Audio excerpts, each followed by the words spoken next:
Good evening and welcome, parents, to Back to School Night at Desert Hot Springs High School. My name is Craig Arcilla. Your child is taking one of three classes with me. They're taking either U.S. History, World History, or Freshman Language Arts. Now, I'm primarily a social science history teacher, but I have been helping out for the last school year in the Language Arts department. This is my 6th year at the high school, 8th year overall in the school district. If you have some older sons and daughters, perhaps they may have had class with me over at Painted Hills Middle School from 2013 to 2015. If you would, ladies and gentlemen, go ahead and follow along with me. I'm going to show you your child's daily routine once they get logged in and get started with their distance learning program. Once your student has logged into his or her Chromebook, one of the tabs that will open is the Clever portal. Now, from the Clever portal, they can then choose Google Classroom. So once they click on Google Classroom, that'll open up Google Classroom. And then from there, they'll see the Zoom links, not just for class, the class meetings, but also for office hours. The office hours, as you can see here in the video, are Monday, Tuesday, and Thursday from 2 to 3 p.m. So all they need to do to access my office hours is to click on the Zoom link, and then they'll be connected to my office hours. Again, office hours are for any extra help, tutoring, or any questions that they might need to have answered. They can log in from 2 to 3 p.m.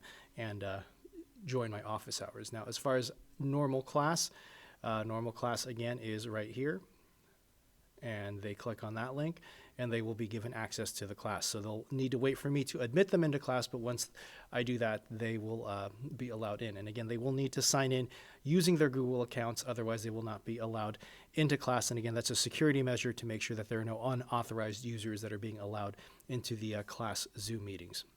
So once they are in class, the majority of their assignments will be posted either in Google Classroom, or if they're in U.S. or World History, they'll be using a platform called TCI. So again, U.S. and World History will use this platform called TCI. When they get to the main page, they'll see the table of contents, and they'll see this menu on the left, which will let them know what assignments they have posted for them. And as you can see with this sample student here, you can see the 2 assignments that have been posted for this particular class. And again, this is for U.S. and World History. Now, if they're taking my language arts class, they will again access through Clever. They will, instead of choosing TCI, they will instead choose McGraw-Hill Education, and that will take them into the portal known as, the platform known as StudySync. And all of the assignments, reading assignments for language arts will be posted under StudySync. As far as writing assignments, the majority of writing assignments for language arts will instead be posted in Google Classroom. So whether World History, U.S. History, or Language Arts, the assignments will be found on either of these 2 platforms, Google Classroom or TCI or StudySync, and all 3 can be accessed via the Clever portal. Now, as far as the nuts and bolts of class, just a few things that I want to go over with you so that you understand what my procedures are. First and foremost, attendance. Generally speaking, I take attendance towards the middle of the class period. And again, that's to accommodate the students who, for whatever reason, are joining the class session late. So generally speaking, I take attendance about 20 to 30 minutes in, again, just to make sure that whoever turns up late gets accounted for.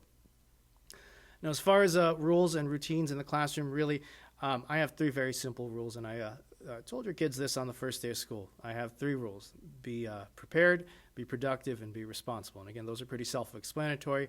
Be prepared. I obviously want you to come to class ready to get work done. I want you to be productive. Once you're in class, I obviously expect you to get the work that's been assigned to you completed.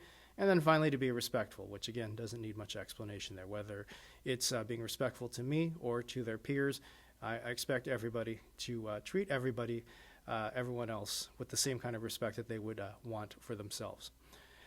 Students, of course, will be expected to participate and stay engaged, and they will be marked down accordingly if they are called upon and they don't answer. And again, this is very important, not just in a standard classroom, but particularly so in the distance learning classroom.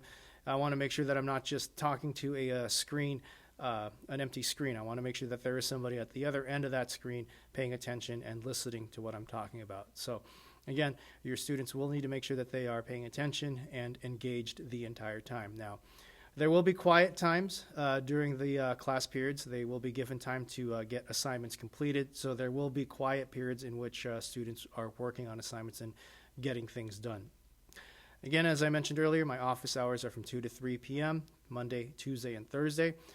They are more than welcome to get a hold of me and schedule these office hours. They just need to click on the Zoom link and pop in, and if they need any extra help or explanation on something, they just pop in and do that. Otherwise, they can still contact me. They have a system called Remind, which allows them to text message me, and they can obviously email me as well. Other than that, if you have any questions, any comments, please fill out the parent information form that is linked along with this video. Likewise, you can also email me. My email address is provided again in that same announcement at the top of Google Classroom where you clicked on this video. So, thank you, ladies and gentlemen. I appreciate your support. And again, if there's anything that you need or anything that you'd like to ask me, please feel free to get in touch. Thank you.